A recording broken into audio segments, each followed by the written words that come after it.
രാജ്യത്തെ ജനാധിപത്യ പ്രക്രിയയിലും തിരഞ്ഞെടുപ്പ് സംവിധാനങ്ങളിലും വലിയ സ്വാധീനം ചെലുത്തുന്ന കേന്ദ്ര തിരഞ്ഞെടുപ്പ് കമ്മീഷന്റെ തീവ്രവോട്ടര് പട്ടിക പരിഷ്കരണം നടപടികൾക്ക് സുപ്രീംകോടതിയുടെ പൂർണ്ണമായ നിയമസാധുത.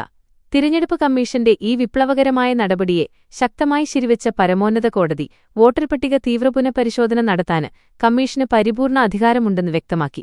പ്രതിപക്ഷവും വിവിധ സംഘടനകളും ഉയർത്തിയ മുഴുവന് തടസ്സവാദങ്ങളും ഹർജികളും തള്ളിക്കളയുന്നതാണ് സുപ്രീംകോടതി നിരീക്ഷണം. ചീഫ് ജസ്റ്റിസ് സൂര്യകാന്ത് അധ്യക്ഷനും justice Joymalya Bagchi, justice Vipul M. Pancholi എന്നിവര് അംഗങ്ങളുമായ സുപ്രധാന ബെഞ്ചാണ് രാജ്യത്തെ വോട്ടർമാർക്ക് വലിയ ആശ്വാസവും കൃത്യതയും നൽകുന്ന ഈ നിർണായക വിധി പുറപ്പെടുവിച്ചത്. SIR നടപടി ഇന്ത്യന് ഭരണഘടനയ്ക്ക് ജീവന് നൽകുന്ന ഒന്നാണെന്നും പൂർണ്ണമായ അർത്ഥത്തില് സ്വതന്ത്രവും നിഷ്പക്ഷവും നീതിയുക്തവുമായ തെരഞ്ഞെടുപ്പ് ഉറപ്പാക്കുന്നതിലേക്കുള്ള ഏറ്റവും പ്രധാനപ്പെട്ട ചുവടുവെപ്പാണിതെന്നും കോടതി തങ്ങളുടെ വിധിന്യായത്തില് പ്രത്യേകം നിരീക്ഷിച്ചു. കേന്ദ്ര തിരഞ്ഞെടുപ്പ് കമ്മീഷന്റെ ഈ നടപടി നിലവിലുള്ള നിയമങ്ങളെയോ ഭരണഘടനാ വ്യവസ്ഥകളെയോ ലംഘിക്കുന്നില്ലെന്ന് കോടതി അസന്നിഗ്ധമായി പ്രഖ്യാപിച്ചു.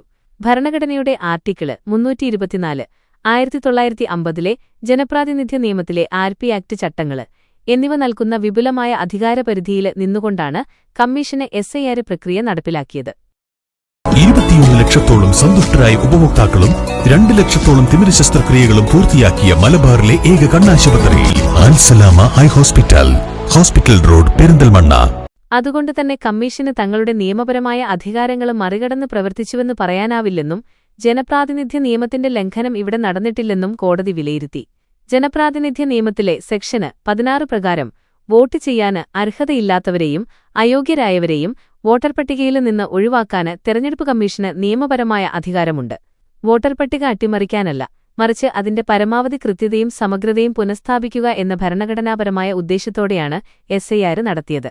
ഇത്തരം പ്രക്രിയകളെ എപ്പോഴും ജുഡീഷ്യൽ അവലോകനത്തിന് വിധേയമാണെന്നും കോടതി ചൂണ്ടിക്കാട്ടി.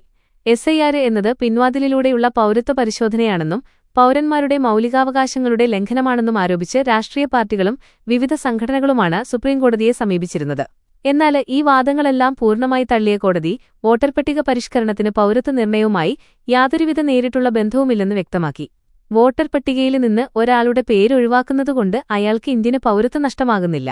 പൗരത്വത്തിന്റെ അന്തിമ തീരുമാനമെടുക്കാനുള്ള അധികാരം തിരഞ്ഞെടുപ്പ് കമ്മീഷനില്ല. എന്നാൽ വോട്ടർ പട്ടികയിലെ ഒരാളെ ഉൾപ്പെടുത്തണമോ വേണ്ടയോ എന്ന് തീരുമാനിക്കുന്നതിനായി പൗരത്വ പരിശോധനയുടെ ചില പരിമിതമായ വശങ്ങള് കമ്മീഷന് ഉപയോഗിക്കാനും പൗരത്വത്തെക്കുറിച്ച് നിയമാനുസൃതമായ അന്വേഷണം നടത്താനും കമ്മീഷന് സാധിക്കും. വോട്ടർ പട്ടികയിൽ നിന്ന് പേര് നീക്കം ചെയ്യപ്പെടുന്നതുവഴി ഒരാൾക്ക് വോട്ടവകാശം മാത്രമാണ് നഷ്ടമാകുന്നത്. ഏതെങ്കിലും സാഹചര്യത്തില് ഒരാള് വോട്ടർ പട്ടികയിൽ നിന്ന് പുറത്തായാലും അയാൾ ഇന്ത്യന് പൗരനാണെന്ന് രേഖകള് സഹിതം തെളിയിച്ചാല് വോട്ടർ പട്ടികയില് പേര് വീണ്ടും ഉൾപ്പെടുത്താന് പൂർണ്ണമായ അവസരമുണ്ട്.